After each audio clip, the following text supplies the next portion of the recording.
Pag-uwi ng mga kapatid ni Kim Chiu sa Pilipinas, may kaugnayan nga ba kay Paolo Avellino?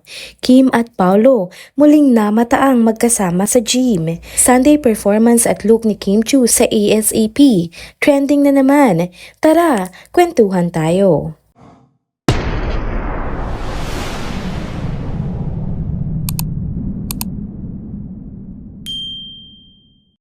Hello mga ka-trenders! Welcome back muli sa ating channel. Kung bago pa lamang kayo dito, huwag nang kalimutang mag-like, mag-comment, mag-subscribe at i-hit na din ang notification bell para lagi kayong updated sa mga balitang trending at napapanahon. Mga ka-trenders, andito na naman tayo para sa isa na namang nakakakilig at kaabang-abang na kwento patungkol sa ating paboritong tambalan na sina Kim Chiu at Paolo Avellino. Pero teka, bago natin sila pag-usapan, may isa pang update na tiyak na magpapasaya sa inyo. Kaya naman, samahan niyo ako at simulan na natin ang unang bahagi ng ating video. Big deal ang balitang ito mga ka-trenders. Umuwi na nga daw ang mga kapatid ni Kim Chiu sa Pilipinas at ang tanong ng bayan, may kinalaman kaya dito si Paolo Avellino? Alam naman natin na karamihan sa mga siblings ni Kim ay based na abroad kaya talagang napukaw nito ang atensyon ng mga netizens. Bakit nga ba sabay-sabay silang umuwi ngayong buwan? Dahil dito, marami tuloy ang nagtataka. May kaugnayan ba ito sa rumored big event na may kinalaman kina Kim at Paolo? Kung matatandaan ninyo, umugong kamakailan ang usap-usapan sa social media na may magaganap daw sa tambalang Kim Pao ngayong November. Partikular na bukas, November 20. Maipaparating nga daw na pasabog. May mga nakarating pang balita sa atin mga ka-trenders na ang pamilya Chiu daw ay may malaking event na dadaluhan ng lahat ng magkakapatid. At ito pa, di umano, invited din daw si Paolo Avellino sa espesyal na okasyong ito. Ang mas nakakakilig pa, ayon sa bulong-bulungan, ipapakilala na raw si Paolo sa buong pamilya ni Kim. Kung totoo ito, aba, ibang level na talaga ang relasyon nila, hindi ba?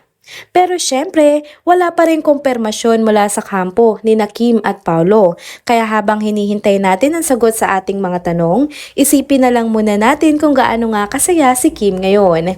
Kilala natin siya bilang isang mapagmahal na kapatid at alam nating maraming beses na siyang nagsakripisyo para sa kanyang mga kapatid. Kaya sigurado akong ang biglaang pag-uwi ng mga ito ay isang malaking regalo para sa kanya. Ano nga kaya ang tunay na dahilan sa likod ng espesyal na pagtitipon na ito? Para kay Kim ba ito? Para sa buong pamilya? O para sa kanilang dalawa ni Paolo Avellino? Ano man ang sagot, sigurado akong abot langit ang kilig at saya ng mga fans ng Kim Pao fandom ngayon. Kaya abangan natin ang susunod na kabanata at samahan niyo akong maghintay sa mga kaganapan para bukas. Siguradong trending na naman ito. Narito na ang pangalawang topic para sa ating update ngayon at tiyak na mapapangiti na naman ang mga Kim Pao fans. Namataan na naman kasi sina Kim Chiu at Paolo Avellino na magkasamang nag-workout kahapon sa The Grind Method Gym, ang gym na madalas nilang puntahan para sa kanilang fitness routines. Kahit walang direktang larawan o video na magkasama ang dalawa, hindi naman nakaligtas sa fans ang mga Instagram stories na nai-repost nila mula sa kanilang gym buddies. Sa mga videos na tinag sa kanila, kitang-kita na sabay na naman silang nag-workout kahapon ng umaga. At ang nakakatuwa pa, ramdamang natural na suporta nila sa isa't isa kahit sa kanilang fitness journey. Isa pang highlight ang isang video na nai-repost ni Kim kung saan tila nahuli sila ng kanilang coach sa isang nakakatuwang eksena. Mukhang nagpaplano silang dayain ang cold plunge routine, isang mahirap pero epektibong parte ng kanilang workout. Base sa video, parang si Paolo ang partner in crime ni Kim sa maliit na kalokohang ito, kaya naman nagkaroon pa ng masayang banter kasama ang kanilang coach. Dahil dito, muling nabuhay ang kilig vibes sa Kim Pao fandom. Alam naman natin na bihira nang makita sina Kim at Paolo na magkasama sa mga ganitong klaseng activities. Kaya naman bawat update ay talagang pinag-uusapan online. Marami pa ngang fans ang nagkomento na kahit sa simpleng workout lamang, hindi pa rin napipigilan ng dalawa ang maghatid ng saya at kilig vibes. Bukod dito, napansin ng mga netizens kung gaano nga kasaya ang dalawa sa kanilang fitness sessions. Ang daming nagtataka, may susunod pa kaya silang surprise para sa mga fans?